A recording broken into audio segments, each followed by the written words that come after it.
Yo, what's up guys? Welcome back again to my YouTube channel. For this vlog, mag-uukay ulit tayo dun sa palengke gaya ng sabi ko sa inyo. Araw-araw sila nagbubukas ng bail. So, pupuntahan natin yun. Tignan natin kung may makikita ulit tayong mga items doon. Let's go! No fucking body. Telling you don't need nobody. Designer drip all on your body. Cause I put that shit on your body. So yun mga boss, ito na yung pinaka-location nung lalasunin natin mga boss. Ayan. Guys, first time ko to na maglalaso ng ganito. Pero ayun, tignan natin kung ano yung makikita natin dyan. Let's go! So yung mga boss, lalabas na.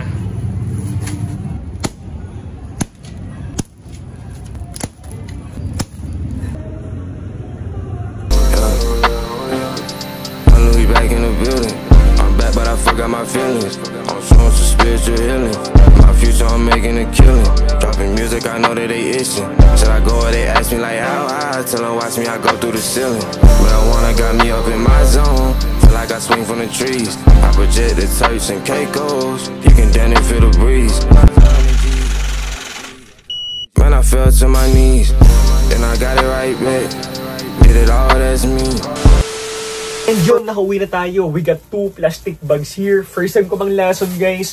And bago tayo mang lason kay kuya, may mga pinuntan pa naman ng mga ibang seller doon. So first is this beautiful Pat Farm na t-shirt.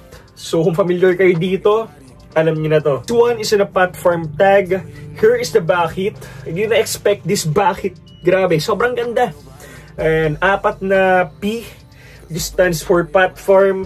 And sa padila ka ng Pat Farm ay isang pagmamayari ng isang rapper way back noong 1990s. Siguro makakasabayan to ng Carl Canny. Kagandahan dito, isa ka-embroidered pa yung pinaka nasa harap niya na Pat Farm. Next, may nakuha rin tayong shorts. Ito, pang poporma ko lang, PSG.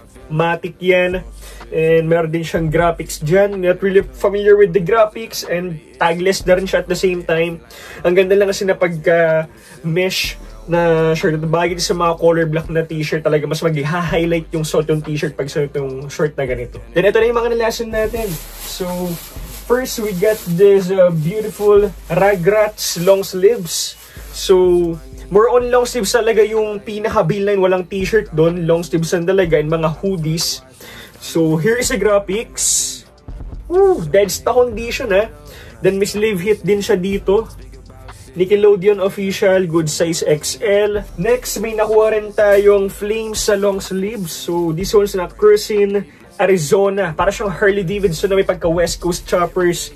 Then, meron siyang sleeve hit dyan. Grabe, ang ganda ng sleeve hit na ito. And Flames, then meron siyang motor. Then, Novak hit, good size XL on na Gildan on tag guys. Then, last but not the least, siguro yung pinakamaganda kong nakuha. So we got here is this beautiful Dragon Ball tee. Then here is the back hit. Alright. Go ko lang naman. Ganda ng color combination ng piece na to, no? So ribbings wise, all good yung ribbings. Masikip. Good size medium pero parang pasok na rin siya sa large, no? Kasi malaki ang fittings nito. So, ito na yung last ko na nakuha. Anyway, sino na tapos itong part 3 ng ating ukay arrival sa palengke. And I'm still waiting for part 4. Sabi nila magbubukas daw ulit sila bukas. Kaya sabi ko sa inyo, araw-araw na sila nagbubukas ng mga bail. So, kung nagustuhan mo itong video na to, don't forget to like, subscribe, and hit the notification bell below. Kung may suggestions naman kayo, feel free to comment on the comment section below. Anyways, maraming salamat sa inyo and see you on my next vlog. Peace out! Man, I fell to my knees. Then I got it right back. Did it all, that's me.